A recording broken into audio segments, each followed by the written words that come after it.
This is Caravan Salon 2018. This is the last day, 2nd of September, Sunday, and so people are getting ready and they've got to make sales today, although the best day is normally the Saturday. Right, this is Challenger. It is manufactured in France, and it's a part of the Trigano group, which is noted for its unusual layouts. This is the Mageo, Challenger Mageo 378 XLB van. It's got what's called a smart lounge. You can see that there. And it costs 64,770 in this condition. 54,690 kick-off price. So it's got 10,000 euros worth of extras. You've got a length, 746, height's 289 centimeters. It's on a Fiat base. They do quite a lot on Ford as well. And let's have a look at some of the other things. You've got a 7-year water ingress guarantee. You've polyester, GRP, GFK, roof, sidewalls and undercarriage. 54.5 millimeters of insulation on the roof, and the floor has got 63.5 XPS insulation. Windows are from Sates and it's LED throughout, meaning that it's not going to use a great deal of power. Right, so you've got here it's called an XL bed, 160 times 200 centimeters, and you can see a little bit in there about how the garage is going to work. So you've got entrance on the front and the rear. Let's come back here. No door at the other side.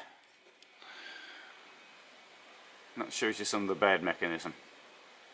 Oh, you've got your gas down there though. That's a bit of an inconvenient place for the gas, I'd say. Because you know, you should.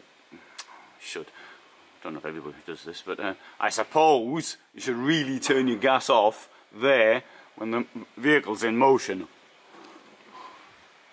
Right, hands up everybody who doesn't do it. I do it. There you go, there's the toilet. I don't know, maybe everybody does it. Write in the comments below if you do or you don't. Right, let's come to the bedroom first, because I mentioned the large bed, queen bed. Now, in France, people still want queen beds. This is the most popular layout in France. In Germany, it's the 2 single beds which are joinable. There you've got the windy up mechanism, so you can have that up or down as you want. And to get to the gas knobs, you're going to have to lift the bed up. Quite a traditional layout. 2 wardrobes either side. The one on the right is much bigger.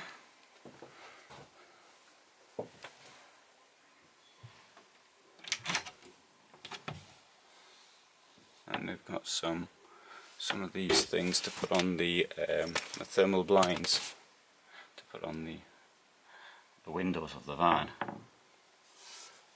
I think they're essential actually.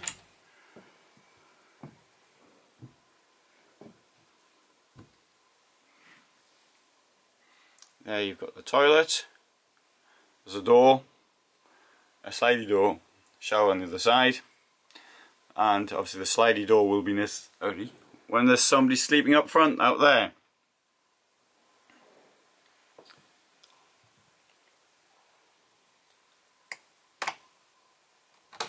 Right.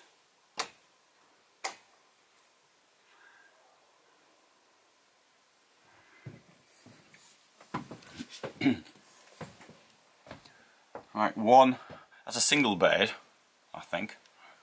I'm not sure how wide it is. Well, it's a sort of single bed. Might be a double bed for 2 thinnish people. I don't know. Well, maybe you don't have to be that thin. Anyway, there's a bed here, which is a wide single or a narrow double. Haven't worked that one out. You've got The two seats obviously turn around, got captain's chairs there, and here you've got a table.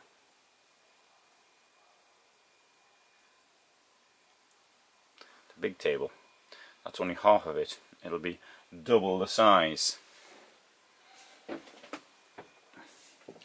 Mirror, fridge, tower fridge, space here. Got a little bit of space for doing your food preparation. You've got 3 burners. You've got here sink, which is actually reasonably deep. It slopes down.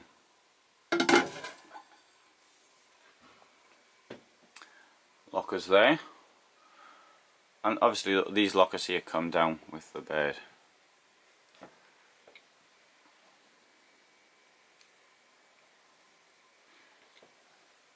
Let's have a look at some of the other stuff we've got here.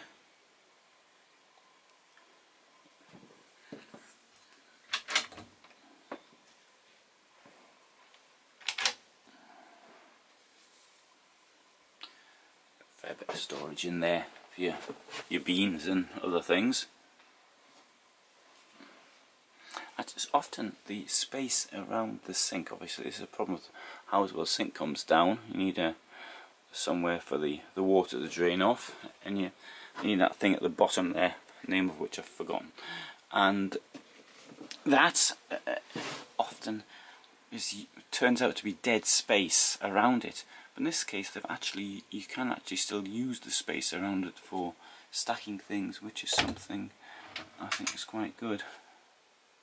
We've also got the gas there connection, so you'd have to be careful with it.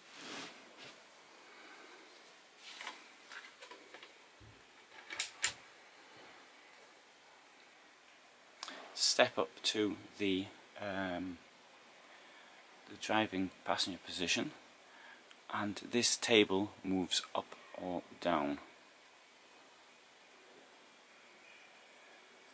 Which reminds me, I've got to speak to the manufacturer today of these tables.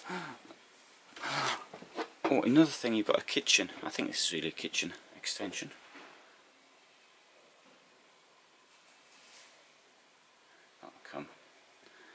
That'll come up to give you a bit more room there. I should just use the table. Or you might be just sitting there watching the television, and you can use that to keep your beer on if you can't be bothered to reach out to the table. Right, on the subject of which, we've got this space here, which is clearly designed for the television, and up there we've got a skylight. Right, so we'll go out now. I'll turn the light out. Oh. Well, that's the best I can do. Believe it or not, the other lights are on 230. Oops, sorry. What's that? No, yep, that's it. So, in an event like this, you can't always see what's going on around you. Well, there's a few more people in now, sort of doing things. The gentleman came up to me and just as I started to film, he said that, well, you're going to take 20 minutes. I said, no, but I've got very little time. My problem is that I'm trying to film as much as I can before people come in, and before they turn the music on, and you know, I can't have sort of copyright music on a film. So I'll do my best to get films out, which at times isn't all that easy, and I've certainly in the past had lots of problems with Messe Dusseldorf. This year I didn't have any, so that's one thing. Right, so this is the Challenger stand. You can see some more Challenger vehicles around. I don't know if I'm actually going to be able to get into them or not, or if I'm even going to come back. I follow a path around on my journey around the hall, looking for vans which are open to film. I often cannot even decide what I'm going to film, so I'm very much dependent on the vans being open so I can get into them. Right, so I did film this one here as well, which you can see in another film, which has a rather unusual layout, the one we've just seen. This is has a very standard layout. That's a 396. And sort of gives you an idea of some of the others, which I don't think I'm going to be able to get into, to be quite honest. Okay, that's the Mageo 378 XLB van.